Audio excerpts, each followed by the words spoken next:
What's happening, everybody? On today's show, big upset in SEC hoops last night as Arkansas took down number one at, Auburn. We'll recap that one and a few other games from last night. Also, we'll go around the conference in football. So we had a few more assistant coaching changes at Georgia, Vanderbilt, and South Carolina. And the last of our interviews from Senior Bowl week as we caught up with Ole Miss wide receiver Braylon Sanders. Locked on SEC starts right now.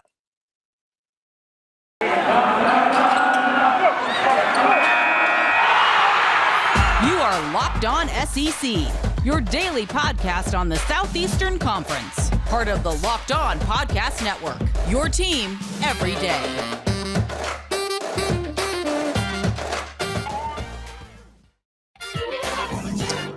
And what is happening, everybody? Welcome into Locked On SEC. Great to have you guys along. I'm Chris Gordy. Thanks for making Locked On SEC your first listen every day. Remember, Locked On SEC is free and available on all platforms, including YouTube and at LockedOnSEC.com.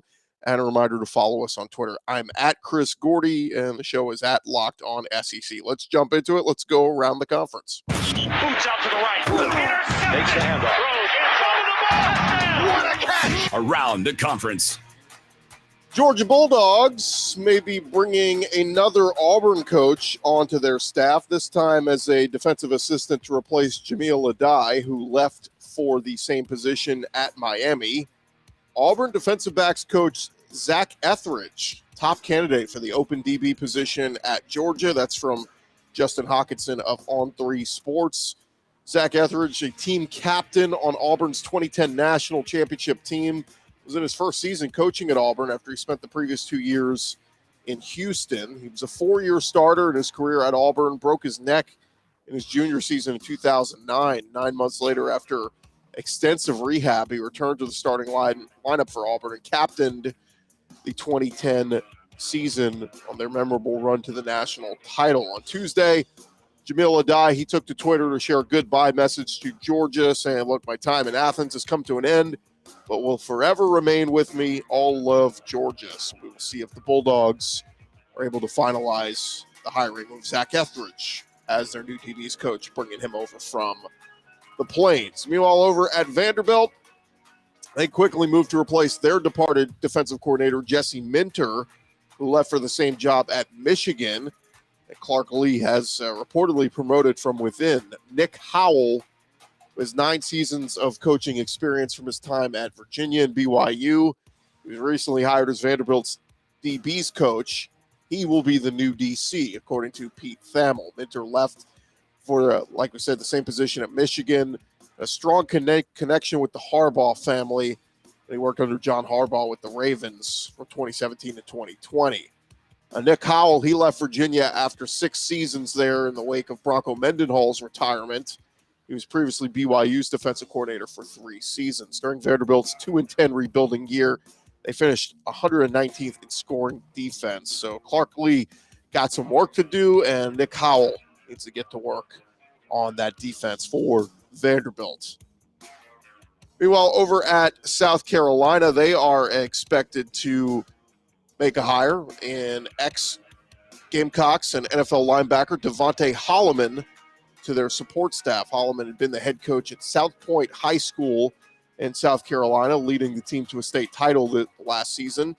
He was a key player for the Gamecocks from 2009 to 2012, in the middle of those golden years of Gamecocks football, where they won a pair of 11-win seasons his junior and senior year. He's later selected in the 6th round of the draft by the Dallas Cowboys, but retired because of injury. Holloman had been the head coach, like we said, in high school for 3 seasons before he stepped down on Tuesday. He was the first black head football coach to lead any of Rock Hill's 3 high schools in that area. So Shane Beamer calling on a well-known high school coach in South Carolina yet again. Tight ends coach Eric Kimry was a prominent high school coach in the state before joining the staff, and now Devontae Holloman going to join in a support staff role. Meanwhile, some news outside of the SEC. Mike Loxley and the Maryland Terrapins, they were jilted by Kevin Steele just last week after they had hired him to be their new DC, and then he left for the same position over at Miami. But Loxley continued to fill out his staff, and he's reportedly bringing in a former Alabama player in Wes Neighbors. He played safety and contributed on special teams for the Crimson Tide from 2008 to 2011, winning 2 national championships. So Mike Loxley still with some connections to former Alabama players. Meanwhile, Auburn Arena, home to the #1 men's basketball team in the country, at least through this week. We'll see what the rankings change with Auburn going down. But it is also where Auburn's highly ranked gymnastics squad, the women's basketball team, and volleyball team all play on March 4th. It will be changing its name to Neville Arena after a transformational donation from Bill and Connie Neville, 2 big Auburn donors. According to a release from the school, a ceremony will be held during the men's basketball regular season finale on March the 5th. A donation was the largest gift in Auburn athletics history. According to that release, the Board of Trustees also approved a plan to begin creating an additional basketball practice facility. But good news there for Auburn basketball fans and gymnastics and everybody who uses that facility. And shout out to Bill and Connie Neville. Neville Arena at Auburn. So always good when somebody steps up, big-time alum, and makes a big donation, and you can name a stadium after them and build additional facilities that you need. And that is around the conference. When we return, we will recap last night's big SEC hoops games, particularly Arkansas upsetting #1 Auburn. We'll get to that in just a second. Thank you guys again for making Locked On SEC your first listen every day. And always fun to tell you guys about our friends at Built Bar. This is the time of year that I've pretty much given up on my New Year's resolutions. You're probably like me, but one easy one to stick to is eating right, and that is thanks to our friends at Built Bar. It almost feels like it's not really a resolution because you enjoy eating them. Have you tried their puffs yet? If you haven't, you're missing out on one of Built Bar's best tasting bars. The puffs are the first ever protein-infused marshmallow. They're fluffy, marshmallowy, not just a protein bar, it's a treat. They're covered in 100% real chocolate. Puffs are a fan favorite with some incredible flavors. They got a cinnamon churro flavor, a coconut marshmallow, banana cream pie. I've tried all of those, are really, really good.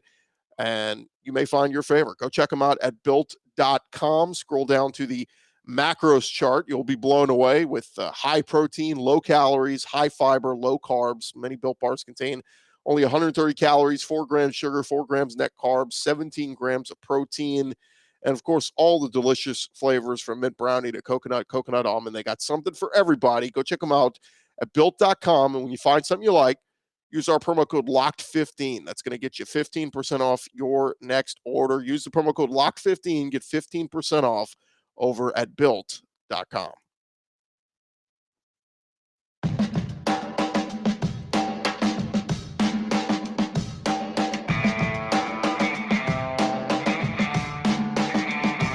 Rolling along here, Locked On SEC, and it is Super Week brought to you by Get Upside, and there's no better place to get coverage of the big game than the Locked On NFL podcast. Locked On Bengals and Locked On Rams, they are in Los Angeles all week long covering the big game, so be sure to check them out. All right, let's jump into it. A quick recap of what went down in SEC hoops last night, and it was a good one. We start with the headliner of the night. And what a game this one was. Arkansas takes down #1 Auburn in overtime, 80-78. Auburn had been undefeated in SEC play, but fell into a hole early. They were able to chip away, even led down the stretch, but the game tied in the final seconds. Auburn had the ball, took a deep, deep three. That was no good, so we went to overtime. Arkansas outscored Auburn 14-10. J.D. Notae, phenomenal on the night, scoring 28 points, 11 of those coming at the free throw line. He also had 5 rebounds, 3 assists, 3 steals, and 4 blocks. He was so good on the defensive end as well. And despite getting out rebounded 60-42, the Razorbacks were victorious. Auburn, they shot just 25% from 3, 37% from 3. From the field, rather. Jabari Smith, he had 20 points and 9 rebounds for Auburn. Walker Kessler, I mean, he did his thing. He had 16 points, a career high, 19 rebounds to go with 7 blocks. Wendell Green also had 19 points. It just wasn't enough. And Auburn falls 80-76 at Arkansas. Auburn drops to 22-2 overall, 10-1 in the conference, while Arkansas, they improved to 19-5 on the year. Arkansas has now won 9 games in a row. Bud Walton Arena was rocking, man. The crowd really brought it. They had their whiteout in the stands. They set a record attendance with 20,237 fans present. I also read it was Arkansas's first win over a number 1 ranked team in Fayetteville. Fans rushed the court. They danced off into the night, and it was a marquee win for Eric Musselman's crew. And certainly one you will point to on your resume come tournament time. For Auburn, though, look, they're going to regroup. They'll be just fine. It was a hostile environment, and they've played with fire recently. Played several close games as of late. Able to pull those out. Not the case on Tuesday night, but I think Auburn's going to be just fine. Very talented team. Next up for them, they will host struggling Texas A&M this weekend, while Arkansas will travel to Alabama. Always a tough place to play. The other entertaining game of last night, Kentucky took care of business at South Carolina, winning that one 86-76. It wasn't easy, though. Felt like every time Kentucky got a comfortable lead, South Carolina was chipping away and making it close again. Oscar Tshiebwe, he posted his 6th straight double-double with 18 points and 14 boards. Ty Washington, he scored 12 of his 14 points in the second half. Number 5, Kentucky held off South Carolina Tuesday night. The Cats reached 20 victories in a season for the 13th time in the last 14 years. But they had to recover after squandering an 11-point lead to the Gamecocks early in the final 20 minutes. Kentucky had lost its previous two games at South Carolina, so they were able to snap that one. Keon Brooks, he had 15 points for the Cats. Washington, we mentioned, had 12 of his 14 in the second half, and Kellen Grady had 12 points in all. Kentucky finished with 6 players in double figures. It was a scary moment as Jacob Toppin, Kentucky's reserve forward, turned his ankle late in the first half, walked awkwardly into the locker room, did not return to the game. So we'll keep an eye on his injury.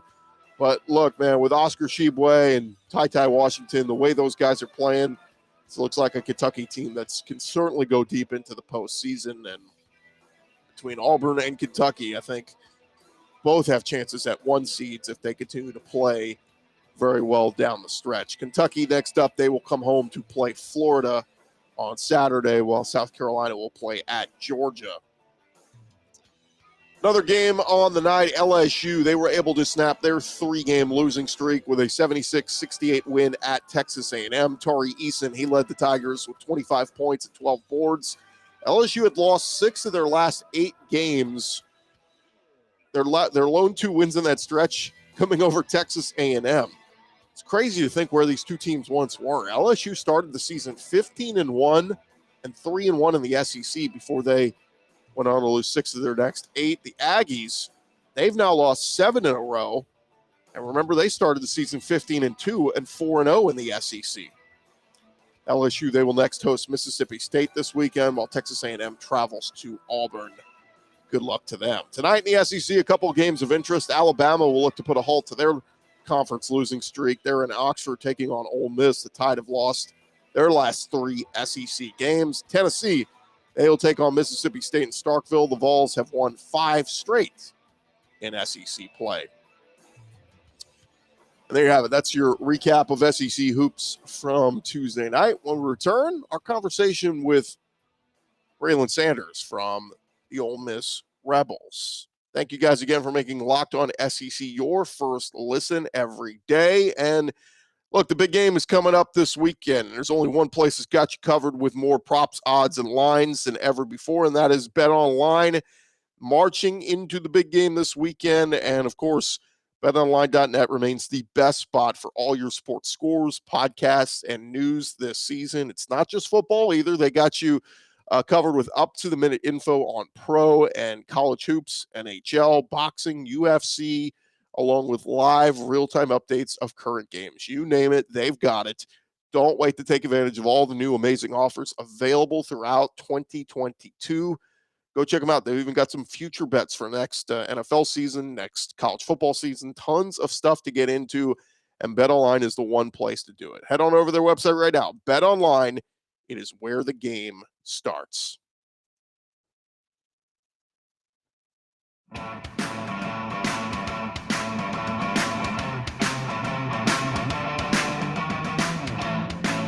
Well, along here, Locked On SEC, and we've been bringing you some of our great interviews we had throughout last week and over the weekend from the Senior Bowl, and one last interview we didn't get to include in the podcast, so I figured we'd get to it here. Our conversation with Ole Miss wide receiver Braylon Sanders. Here was a little bit of that conversation with Braylon. Running along here, catching up with Braylon Sanders of the Ole Miss Rebels. What's going on, man? Not much, man. Chilling. What's this week been like for you so far? It's been a great week. Another great week of opportunity. Going to compete against the best of the best. So it's been good. We always hear that, best of the best. But, I mean, is it truly like you're literally going up some of the best corners, DBs in all the country in this game, right? It's Reese's Senior Bowl, so I assume. But, nah. Everybody here, they got picked to be here for a reason. So that's why I say best of the best. Let's talk a little bit about how the season went for you guys. Obviously, there were high expectations with Matt Corral coming back and Lane, and you guys took that next step. You got a lot of wins. What was the season like for you personally? It was a great season. Personally for me, I wish I wouldn't have had an injury, but that's football. So, but season went well. We won 11 games, most in school history. So it's a good season for me. It did feel like, man, there was a stretch where every week it was like, all right, what wide receivers are available? Did it feel like that injury bug just kind of nipped you guys? Of course. It's like every receiver got injured right about the same time. And I want to say that it did make a big difference for the team. Wish we could have been out there together for a different outcome. Talk a little bit about some of the running backs, because Snoop Connor, Jerry Neely, those guys are also going pro. What did you see out of those guys in your time at Ole Miss? And, obviously those guys are all going to be in the NFL as well, too. Both great players, different backs. We got Ely with the speed and his ability to make people miss and take one for 70. But Snoop can do the same thing as well, but he's more of a power back. And whenever Snoop get in, it's positive yards, and that's what we needed. We talked with Matt at SEC Media Days, and he kept saying, watch this team, watch us this year. Obviously, the injury at the end of the year was brutal, but what did you see from Matt this year where we always heard he was a leader, but, man, it really looked like he stepped up, put the team on his back this season? Man, he's a great guy, man. And his leadership that he brought to the team this year, man, it was one-on-one, and that's what everybody needed. That was what we needed in the locker room, and he brought that, and he put the team on his back, and we got 11 wins. He was kind of like a pretty boy surfer West Coast guy coming in, but, man, that dude is tough, right? Oh yeah, man. He's a different guy, and different quarterback in my eyes, and he's one I have on my team 24/7. How brutal was it when he went down in that Sugar Bowl? I mean, you guys were so excited to be in New Orleans for that game, but, man, it was just crushing when he went down, right? Of course, anytime your starting quarterback goes down, it's brutal, but Luke Altmaier, the backup quarterback, freshman, he stepped up, and he made plays, and he just didn't get the win. Had some other receivers kind of show out in that game.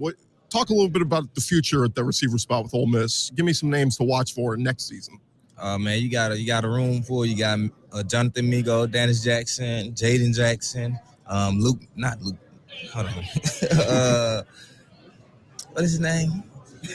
Give me his number. Knox. Luke Knox plays defense, but Casey Kelly in the tight end room, and you got a bunch of young guys, J.J. Henry, Braylon Brown. Just go see those guys next year, man. You mentioned Luke. Obviously, he showed what he could do in the bowl game, but also some guys coming in the transfer portal. Jackson Dart coming over from USC, and then the big tight end as well, and Trigg. It's going to be a tough competition this spring, right? Man, I don't know nothing about those guys. I've been gone, so I can't tell you much on that one. Talk a little bit about the defense, because that was a big talk coming into this year was, man, the Ole Miss defense, if they could just get a little bit better, this team can – we know the offense is good. What did you see from that defense where they got so much better this year? Confidence, man. Every guy on that defense had confidence, man, and it showed. They played great. this whole season, and they won games for us this season. Even when the offense didn't do much, defense stepped up and made big plays. Who hit the hardest in practice? All of them hit hard, but Mark Robinson, he got a different demeanor when he coming at you, man. Chance Campbell too. I mean, this guy steps right in and boom, he's like the leading tackler almost every week, right? Right. Chance, a great player, man. Great addition to the team, and Chance, he's gonna do great things on the next level as well. Talk a little bit about what Lane is like as a coach, because we see him in the media, we see him on social media and all this, but what's he like on the field, at practice, in the game? I mean, there's a serious side to Lane too, right? Man, Lane, he's a different type of guy, man, but great guy, great coach, great guy to be around, man. Coaches and everything like that, everybody big on details, and I just want to get all my details right and do whatever I can do to get better. Braylon, thanks so much for the time, man. Appreciate it.